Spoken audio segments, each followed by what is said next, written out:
वर्तमान सत्र में हम ईश्वर का ध्यान, ईश्वर की उपासना का अभ्यास करते हैं। अभ्यास के लिए मंत्र हमारा है पुरुष एवेदं सर्वं यद् भूतं यच्च भाव्यम् उतामृतत्वः शेषाणु यद् अन्नेनातिरोहति।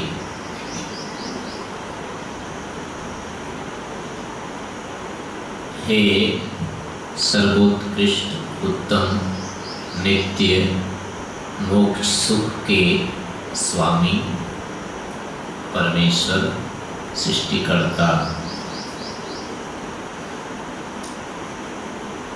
आप ही इन समस्त जो यह अपने कारणों से पृथ्वी आदि अन्न जल आदि से बढ़ने वाले पदार्थ हैं, वर्तमान रूप जो संसार है, इससे पूर्व जो संसार उत्पन्न हुआ था और भविष्य में जो कुछ भी उत्पन्न होने वाला है, इन सभी के रचयिता आप ही हैं।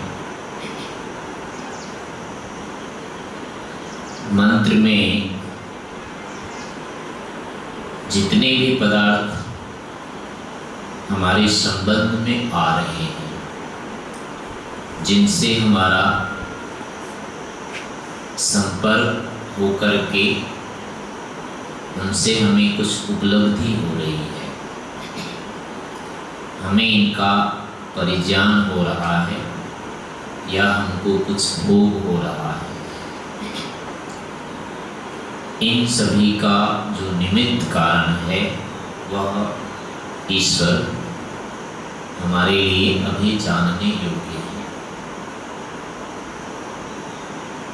हम जो कुछ भी जान रहे हैं, अनुभव कर रहे हैं, यह ईश्वर की एक कृपा विशेष है हमारे ऊपर। तो ध्यान के माध्यम से हम उसी कृपा विशेष को स्पष्ट रूप से जानने का प्रयास करेंगे। सृष्टि की जो रचना है वह हमको अनुमान रूप में ईश्वर के साथ जोड़ती है। इसके माध्यम से हम ईश्वर से संबद्ध होने में समर्थ हो जाते हैं। वो मंत्र के माध्यम से अपनी बुद्धि इस प्रकार की बनानी है कि सीधे सीधे ईश्वर का हमारा संबंध बना हुआ है। इसके लिए बुद्धि बनाने के लिए कुछ संसार के ऊपर थोड़ा सा ध्यान देंगे, दृष्टिपात करेंगे तो वो स्थिति सामने आएंगी, वो हेतु कारण सामने आएंगे जिससे ईश्वर को जानना सरल होगा। जैसे कि हम सभी यहाँ पर बैठे हुए हैं, तो जिस देश में बैठे हुए हैं उस देश के साथ अभी हमारा संबंध बना हुआ है, लेकिन यह संबंध नैमित्तिक है, स्वाभाविक नहीं है। जिस देश में अभी बैठे हैं उसमें ऐसा कोई कारण नहीं है जिससे ये हो कि हमको यहीं बैठना है। उस देश में ऐसा कुछ भी नहीं है विशेष जिसके कारण हमको वहीं बैठना हुआ है। देश इसका कारण ही नहीं है, हम किसी अन्य कारण से यहाँ पर बैठे हैं। क्योंकि यहाँ से उठ करके कहीं भी जा सकते हैं, कहीं भी बैठ सकते हैं, हर किसी के लिए यही है स्थिति। तो कहीं से भी जहाँ बैठे हुए उठ करके दूसरी जगह फिर बैठ सकते हैं। इससे पता लगता है कि उस देश का हमारे साथ नियत संबंध नहीं है। तो नियत या स्वाभाविक संबंध न होने से फिर भी उस देश में बैठना, उपस्थित होना ये सिद्ध करता है कि यहाँ पर कोई कोई देश से अतिरिक्त कारण है जिसके निमित्त से हम यहाँ पर बैठे। तो अब इसके पीछे व्यवस्था कारण यहाँ पर है। हमने या किसी ने भी इस प्रकार का पहले निर्धारण किया कौन यहाँ पर कहाँ पर बैठे, उस निमित्त से अपने अपने स्थान में बैठे हुए हैं अभी। ठीक इसी प्रकार से संसार के जितने भी पदार्थ हैं वो जिस देश में अभी वर्तमान है, कम काल के लिए या अधिक काल के लिए, कम वाले को छोड़ दीजिए, एक काल विशेष के लिए उस देश विशेष से जुड़े हुए हैं, तो उनके साथ भी उस देश का और उस वस्तु का कोई भी स्वाभाविक संबंध बनाने में कारण नहीं है। ये पृथ्वी आज इस देश में है तो इस देश में इस पृथ्वी के होने के लिए कोई निमित्त नहीं है। स्थान देश वस्तु के वहाँ रखने में निमित्त नहीं होता है, लेकिन फिर भी वस्तु है। सूरज आज जहाँ पर भी है अपने स्थान में, उस देश में सूरज को रखने के लिए कोई विशेषता नहीं है। तो इससे हुआ कि कोई भी वस्तु जिस देश में खड़ी है या रह रही है तो देश उसको रखने का कारण नहीं है, तो उससे अतिरिक्त कोई कारण और है। सूर्य है, चाहे पृथ्वी है, इसकी चाहे परस्पर की दूरी है, चाहे आकाश गंगा ही क्यों ना है, वो अपने देश विशेष में इस समय अवस्थित है, लेकिन उस देश विशेष के साथ इसका नियत संबंध नहीं है। नियत संबंध ना होने से और पुनर्भी उस देश में विद्यमान होने से इसका वहाँ स्थापित करने वाला निमित्त कारण होगा। ऐसे ही दो वस्तु आपस में जो होती है जुड़ी हुई है, जैसे इस कपड़े का जो धागा है, दोनों आपस में जुड़े हुए हैं यहाँ, तो इन दोनों धागों में परस्पर इस प्रकार जुड़ने का भी कोई स्वभाव नहीं है, नहीं जुड़ सकते अपने आप, फिर भी जुड़े हुए हैं, तो इसका मतलब है कि हमारे द्वारा निमित्त से ही जुड़े हुए हैं। ऐसे ही जितने भी पदार्थ हैं शरीर के रूप में, वृक्ष के रूप में, अन्य किसी पृथ्वी आदि के रूप में, इनके अवयवों में आपस में इस तरह से जुड़ने का धर्म नहीं है स्वाभाविक, फिर भी ये सारे के सारे जुड़े हुए हैं। तो इन सबके पीछे क्या है, एक निमित्त विशेष है। अब वह निमित्त विशेष इसके अनुरूप होना चाहिए। कौन हो सकता है ऐसा, जो इनके प्रथम संयोग के साथ विद्यमान होगा। अब वो कितना छोटा हो सकता है, कितना बड़ा हो सकता है, इसके लिए है, उदाहरण के लिए लेंगे, जैसे इतनी मोटी दीवार है, तो इस दीवार में अंतिम टुकड़ा कितना हो सकता है, सबसे छोटा से छोटा। इसके लिए क्या है, थोड़ा सा उंगली घिस दीजिए इसके ऊपर, उंगली घिसने से थोड़ा सी परत आ जाएगी उसकी, उस परत में भी कितने हजार कण हैं, वो उसको कम से कम छोड़ो जितना प्रत्यक्ष है उतने, उसका एक कण जो अब है इसके कितना लाख या करोड़ गुना ये पूरा होगा, है तो इसी का ये बना हुआ। तो इसका एक सूक्ष्म कण इतना है और इसी का सारा क्या है, एक ढेर इतना है। तो ये जो मोटाई दीवार की दिख रही है, वस्तुतः ये मोटाई नहीं है इसकी अपनी, ये ढेर मात्र है।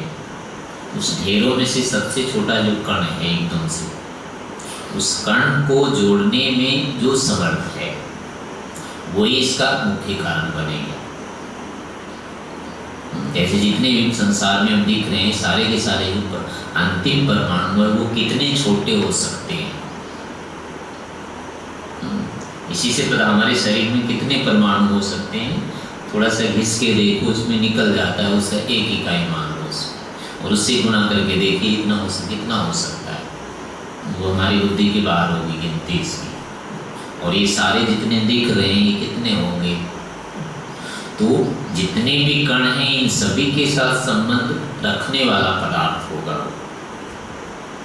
अपने छोटे से छोटों को पकड़ने वाला वो पदार्थ होना चाहिए, अन्यथा नहीं पकड़ सकता है, क्योंकि संयोग बिना विद्यमानता की नहीं होती है, होता है। तो इतने छोटे कण हैं, उनका संयोग करते करते ये स्थिति आई है। तो परस्पर अवयवों का भी संबंध जो है वो एक स्थिति में बैठते हैं। जैसे हमारे यहाँ बैठने का एक केंद्र विशेष होता है, आप सभी बैठे हुए हैं, उसका केंद्र अभी में हमारे निमित्त से बैठे हैं इस प्रकार से। तो ऐसे हमारे शरीर की भी रचना, इसका भी अपना एक केंद्र होता है। वृक्ष वनस्पति जितने भी रचे हुए हैं पदार्थ, सभी के अपने अपने एक केंद्र विशेष होते हैं, उसके आधार पर पूरी रचना होती है। घर बना है, इसका भी केंद्र है। तो जितने भी निर्माण होते हैं सभी का कोई न कोई केंद्र विशेष होता है, उसी के आधार पर रचना सारी होती है। तो इसी नियम से सारा ब्रह्मांड भी रचा हुआ है, केंद्र विशेष। लेकिन उस केंद्र विशेष में अपने अवस्थित के लिए धर्म नहीं है। तो इससे ये होता है कि उस केंद्र में स्थापित करने वाला इतना एक व्यापक पदार्थ है, और उस संयोग के लिए उसको इतना ज्ञान, इतना कर्म, इतना बल उसके अंदर होना चाहिए। तो ये सारे के सारे गुण वाले पदार्थ केवल ईश्वर से होते हैं और कोई नहीं होता है। इस कारण से जो कुछ भी अभी दिख रहा है, ये सारा का सारा बना हुआ दिखता है, इसका निमित्त कारण जो है वो ईश्वर है। तो उस ईश्वर को हमें जानने का प्रयास करना है, अनुभव करने का। जो जितना कुछ अभी हो रहा है इसके पीछे ईश्वर का इस रूप में हाथ है, उसी रूप में अनुभव करने का प्रयास करना है, अपने साथ ईश्वर का संबंध बनाना है। तो मंत्र का जप करते रहेंगे और ये स्थितियाँ बनाते रहेंगे, परिणाम ये आना चाहिए, मन में लगने लग जाना चाहिए कि हाँ ईश्वर ही ये सारे कार्य कर रहे हैं या इनका आधारभूत हैं, और मेरे साथ भी उसी ईश्वर का संबंध है। इस परिणाम पर पहुँचने का प्रयास करना है।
वृक्ष आदि पदार्थ के रूप में यह जो वर्तमान संसार है, इसके रचयिता आप हैं, और इससे पूर्व जो सृष्टि या संसार बना था उसके भी आप ही रचयिता हैं थे, और भविष्य में जो यह संसार पुनः बनेगा अथवा अपने स्वरूप को आगे जो प्राप्त करेगा, उन सब का आधार आप ही हैं।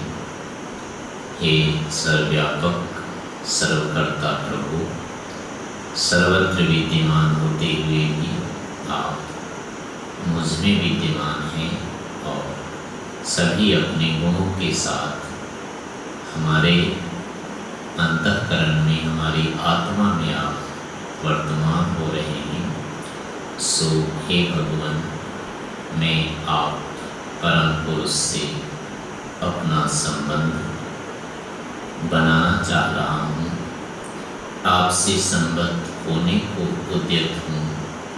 कृपा करके आप मुझे अपने शरण में लेकर अपना सानिध्य प्रदान कर कृतार्थ कीजिए।